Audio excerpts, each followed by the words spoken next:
actually about e-commerce at all. It's probably a little bit more about sociology, or at the very least about the way in which society is changing around us. It's not about marketing either, it's about consumer lives. So to begin with, let's try and understand, as I see it, what's happening in the India around us. Firstly, it's a young India. So we are now aiming to be the largest population on the planet, but also an incredibly young population. And that's a source of huge joy for marketers, because young people, A, believe faster, they're happier about life, they want to do more things, they're probably just starting a journey where they will earn through the course of their lifetime. So if you have a young population, it's almost a given they're also optimistic and happy. This demographic is also giving us an attitudinal shift in the way in which people relate to brands. And so when I worked in Lakme, for instance, as somebody mentioned, and then later in Diageo, a lot of the brands were being discarded, or a lot of the brands were being looked at with prejudice, simply because it was your grandmother's brand, or even my grandfather used this brand. So on the one end, it obviously leads to a lot of trust and understanding of the brand, but at the same time, people are keen to do something new. So young and youthfulness is a brilliant word where the new age consumer is concerned. Secondly, they're full of confidence. I'm projecting here numbers from a biannual AC Nielsen survey, which is based largely on 3 questions. A, how do you see your employment prospects in the time to come? Secondly, how do you see your earning in the time to come? And if both of the above are okay, then do you think it is a good time to buy and do things that you wanted to do? And then they differentiate between essentials and good to have or luxuries. And you can see India is not only the youngest country on the planet, it's also the most optimistic country and full of confidence. In fact, there is now a growing criticism that some parts of it may be irrational. People are just generally happy. We are, without any substantial reason, I'm just happy because India is changing. But if you ask them, it's like the standard press conference statement saying the fundamentals of the economy are fine, and everybody nods very aggressively. And then they ask each other, what are the fundamentals? I'm not exactly sure, but they're okay. So consumer optimism and confidence are basically 2 facets of the same thing, which leads to a conjunction. Youthful and optimistic put together is an infectious thing. It spreads across. Yeah? It's like in a family where only the grandparents live in a house. When their grandchildren come home for the annual vacations, there is a change in the mood of the house. It is infectious, and it spreads across the economy. There is also in India a growing institutional trust. And let me take a minute, and this is good news for all banks, for instance. This research here tells you that in India, banks are seen as forces of good. They are seen as important institutions in society. They are seen as relationships people must have. It's a story of advancement and elevation. If you don't have a bank account, if you are not financially included, your state is a sorry state. And if you have a bank account, which gives you many things, it's a story of advancement. So, A, there is a trust in institutions, cutting across, but let's say in this case, financial institutions.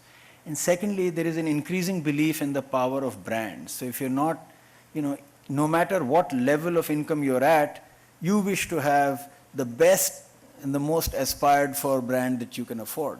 It is their presence as entrepreneurs in the knowledge economy, or as people who make decisions to spend and choose brands. It is a radical shift. And so therefore, people are increasingly becoming, in a sense, selfish, which is great news for marketers as well. And that's true for the internet, and that's true for everything that's happening in the e-commerce world as well. People are wanting to live their lives. People are looking, like I said, optimistically at India, but by the way, this is true of the world as a whole. I don't know of any conversation in the last 5 years in which I haven't heard China and India being spoken of in the same breath. For different reasons and at different pedestals, but India is very much on the landscape where opportunity is concerned. People are talking increasingly in terms of careers. So, on things like LinkedIn, etc., I get people I barely know will write to me the entire history of their lives, except for when they got married and how they got married. They will write to me about where they got educated, what they were doing in their last 3 jobs, and where they want to go, and then ask me if I can assist them in their ventures. So there is a purposefulness to people which is manifested in terms of careers. And if you see the growth of career shops on the internet, that itself tells you that there is a story of steady advancement. And this is resulting in a shift.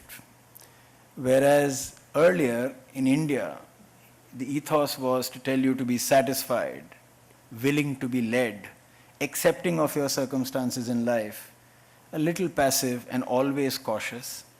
Now the new generation, and I think I have the luxury of counting myself in the new generation, at least I believe I am, is ambitious. They want to lead.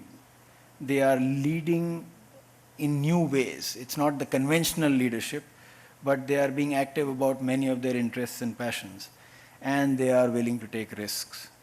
Therefore, whereas you knew somebody or you were curious to know somebody's last name, where he went to college, people were usually nervous about the future.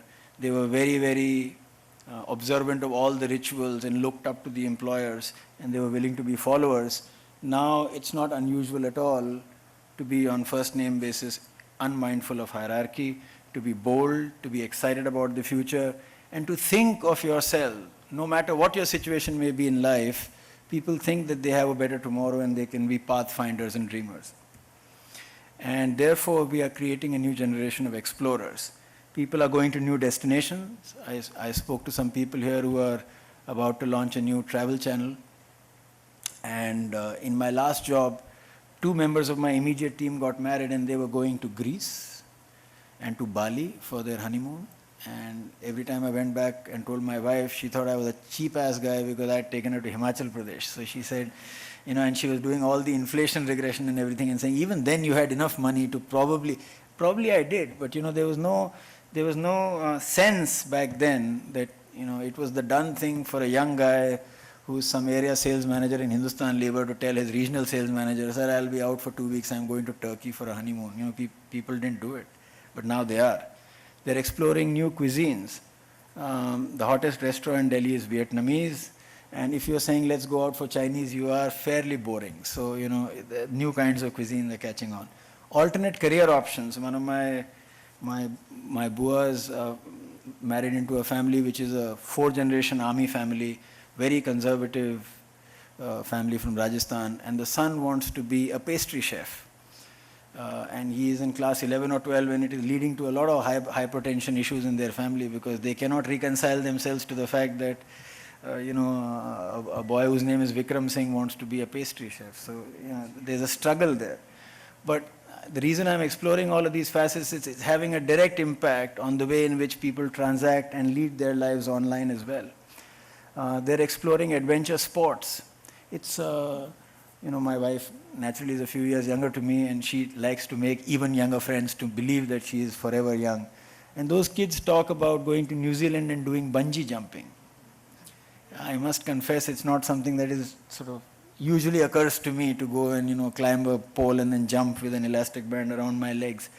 So this is the face of New India, and they're exploring new relationships. Even the Supreme Court, as you see in this slide, has allowed for live-in relationships. It's legal, and you have a common law wife has many rights in eyes of the law. They're exploring new looks. If you saw the recent cover story on India Today, I wasn't bold enough to put it here, but plastic surgery is becoming a rage, and therefore this is, if you're willing to go under the knife to have a better nose, naturally you will be experimenting with as many clicks as it takes to lead a better life. It's a logical conclusion. So we are seeing signs of people doing amazing new things, and in their lives trying to get amazing new experiences. And I was telling Manisha, we were recently doing a series of consumer interactions trying to identify a creative space, and consumer after consumer, particularly middle-aged housewives, were telling me that they were missing on newness in their life, and they felt the only currency that they have no control on, the only currency that's slipping away from their hands is time. And I found this a little strange because I thought, if the only active period in your house is when you're giving tiffin to your children and then when your husband comes back at 5 o'clock, well, I assume you have a lot of time. But what they meant was time in a more profound sense. They were saying, my life is passing by and I'm just cyclically doing the same things that I've been doing for the last 8 or 9 years. And so we basically coined something out of that, but the idea was, when is the last time that you did something for the first time? And if you take away internet from our lives, there are not very many occasions when we are doing something for the first time. But if you get onto Google, no matter what word you hear of, no matter what phenomenon you're exposed to, the moment you're doing search, or the moment you're doing relational kind of ferreting out of details or data, you're getting exposed to something for the first time. Now imagine if I cut back 30 years to, let's say, Jaipur or Jabalpur. If you wanted to find out something and you didn't have the Encyclopedia Britannica at home, where would you go? You would go to some smart uncle or, a school teacher or a professor. And that was the limited sense that you had of the world around you. So even in Tier 2 and Tier 3 India, wherever there is access, there is now opportunity. So people are chasing experiences.